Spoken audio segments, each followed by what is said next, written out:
So here's the key point that I want to focus on. Jesus is all truth. Jesus said, I am the way, the truth, and the life.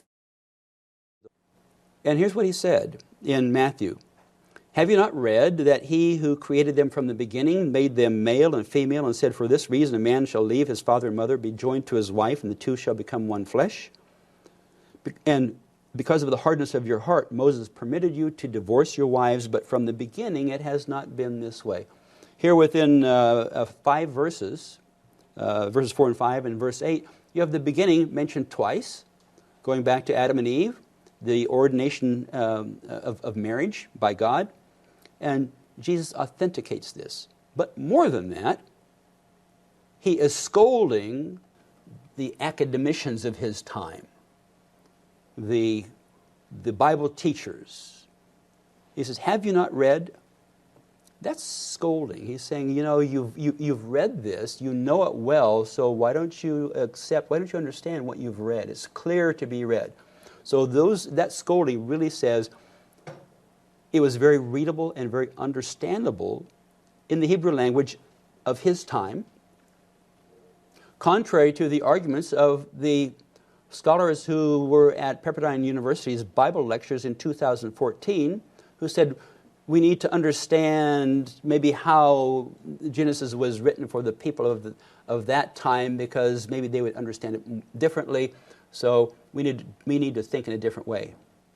I think we just simply need to affirm that the God that we hope in whom we hope for eternity, we hope to be changed in the twinkling of an eye, we hope that, and we trust that he keeps his promises.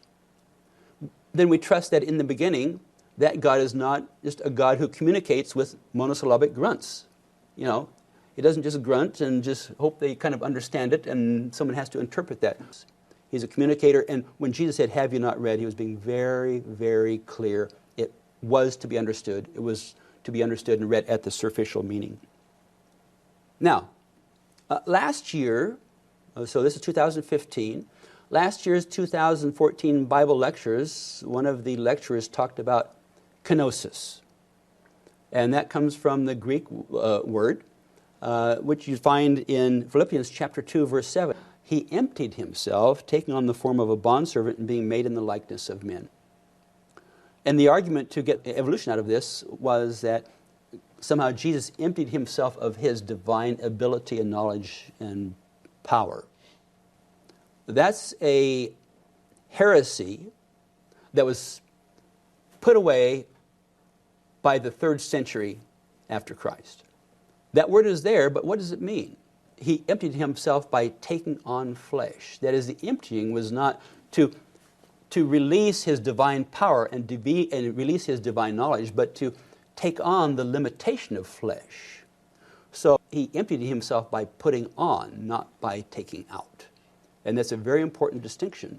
That's why Jesus could explain, for example, why did God allow divorce? It wasn't written in the Old Testament, but Jesus knew it was because of hardness of heart. Jesus could raise the dead. Jesus opened blind eyes. He knew the future with perfect clarity. And that's the test that Jesus gave. He said to the leaders of his time, don't believe me unless I do the things the Father does. Do not believe me unless I do what my Father does, but if I do it, even though you do not believe me, believe the miracles, that you may know and understand that the Father is in me and I in the Father.